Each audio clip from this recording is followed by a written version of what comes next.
Today we're going to talk about the concept of renal clearance. First of all, if you don't yet know the basic actions of the nephron, such as filtration, reabsorption, and secretion, this video won't make any sense to you. So go find that out first. For example, you could watch my overview of the nephron video. Alright, so we do know that kidneys can reabsorb substances, it can secrete them. How can we know what they're doing with a given specific substance? We can't see inside the nephron to see what's happening, but knowing how the kidneys handle particular substances is important for understanding kidney function in general, but also for specific clinical tasks like determining what dose of a drug to use, or even just to see how well a person's kidneys are working. So how can we find this out? Although we can't peer inside the kidney and the nephron in particular and see what's happening, we can access two fluids, the blood and the urine. Logically, by comparing how much of a substance is in each of these two places, we can see what the nephron is doing with that substance. To take a simple case, we can see that there are perhaps 90 milligrams per deciliter of glucose in your blood, and if you're healthy, there won't be any in your urine. The renal clearance of glucose is 0.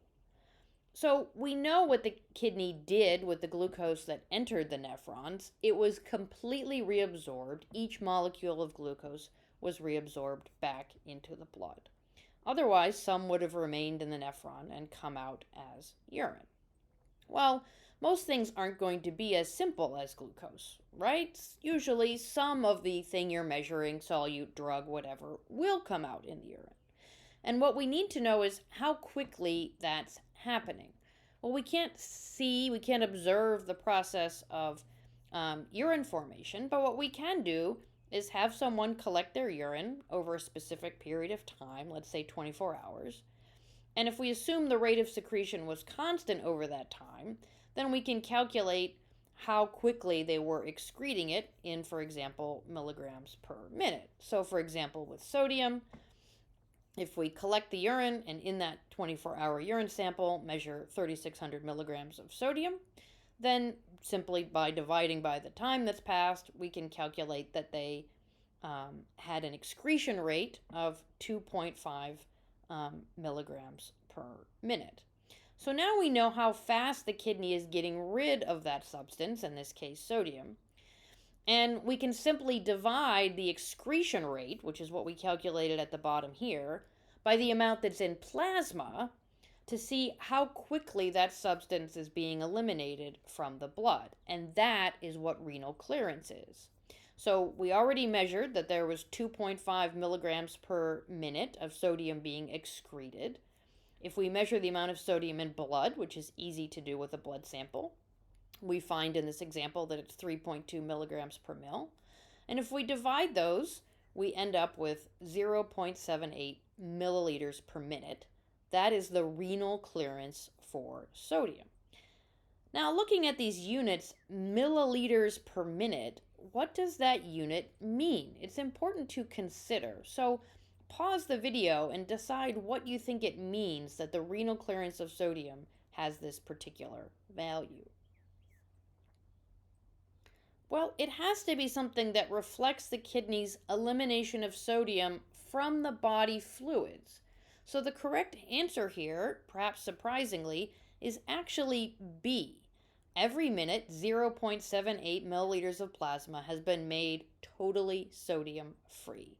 Now that might sound pretty silly to you. Apart from the fact that this number doesn't seem to give us any information, is 0.78 milliliters per minute a high or a low clearance of sodium? We don't know that yet. But it's also not even true, right? Because whatever sodium is in the plasma is spread out evenly in the plasma. There is no plasma that is truly sodium-free. But by having a measurement with these units, we can compare it to something that we do know or can find out, which is how fast plasma is entering the nephron. That's, of course, the glomerular filtration rate, or GFR. So, for example, if something came out into urine at the same rate that it went in, the same rate as the GFR, which we can now compare because they have the same units, then we would know that the kidney was not reabsorbing or secreting that substance. It just entered the nephron, stayed there, and came out as urine at the same rate. Okay, so if we know that the renal clearance of urea has a particular value, let's say it's 50 milliliters per minute, which is a normal value, and we know the glomerular filtration rate is normally at least about 100 milliliters per minute, what can we conclude about urea? Again, pause the video and decide what you think. In this case, the answer is C. In other words, plasma entered the nephron at 100 milliliters per minute, but only 50 milliliters per minute of plasma were cleared of urea per minute. So something happened between the beginning of the nephron and the end that less urea came out than would be expected if nothing happened to it. So we know that in fact it was reabsorbed into the blood, and we can look at this visually. The red here is the blood and the yellow is the nephron tubule. At the glomerulus, the plasma is filtered into the nephron, and if we know that that was about 100 milliliters per minute that went in, at the end we measure a urea clearance of 50 milliliters per minute, then what we infer is that somewhere in the nephron about half of the urea was reabsorbed. It was returned to the blood. So in fact, we can already see that the renal clearance of different substances varies widely. We saw that glucose has a clearance of 0. In a non-diabetic person, glucose won't be eliminated from the body. And we saw that urea's was very high. About half of urea is eliminated, but not as high as the GFR. That is, some of it is still reabsorbed. Even though urea is a metabolic waste, it has a role in forming the osmolarity that helps us reabsorb water when needed, so we do reabsorb some of it. Sodium was in between, but much closer to the case of glucose, where very little sodium gets reabsorbed, or is excreted, but some is, 0.78 milliliters per minute. Again, this makes sense that sodium is something we need to run our nervous systems, do action potentials, muscles. It has many other roles. And so, in general, you want to maintain the sodium that's present in your body. But in the example we used of the person collecting their urine for 24 hours and having the sodium measured, if that person had been instructed to eat 3 bags of potato chips at the beginning of that 24-hour period, then the sodium clearance rate would be much higher because the body would detect a higher sodium level, a difference between the amount that was in the body and the amount that should be or is regulated to be, and so more would be allowed or put in the urine. More would end up being excreted over time. So, note then that you can always tell whether a substance undergoes net reabsorption or net secretion by just comparing these two numbers, the GFR and the clearance rate. If the GFR is higher than the clearance rate, then that substance must be at least partially reabsorbed, and vice versa, as we'll see in a moment. We haven't seen an example of the other case so far, but it is possible that we could eliminate something faster than it came in at the point of filtration. And the reason is that there is another way to add things to the nephron besides filtration, and that's secretion. So if a substance is filtered in, not reabsorbed, and it is secreted, then we will end up with a renal clearance that is higher than the GFR. So here's our example of that. It's penicillin. Penicillin is filtered into the kidney along with everything else, and then some additional penicillin is added to the nephron after that point. Remember, we call that secretion.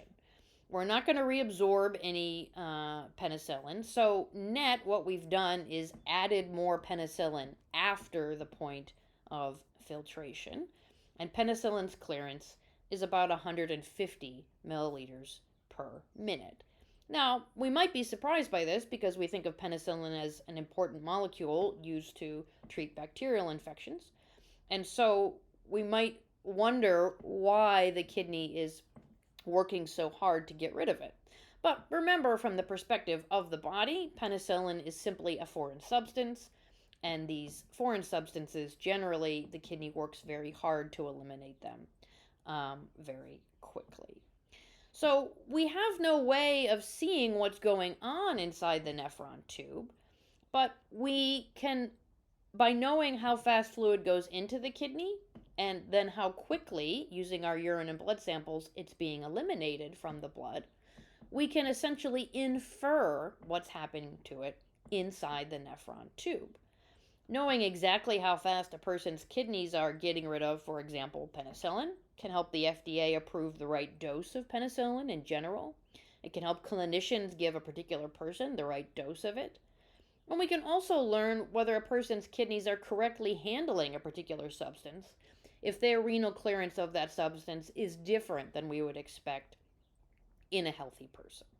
And those are some of the very practical uses of understanding renal clearance. Let me know if you have some questions.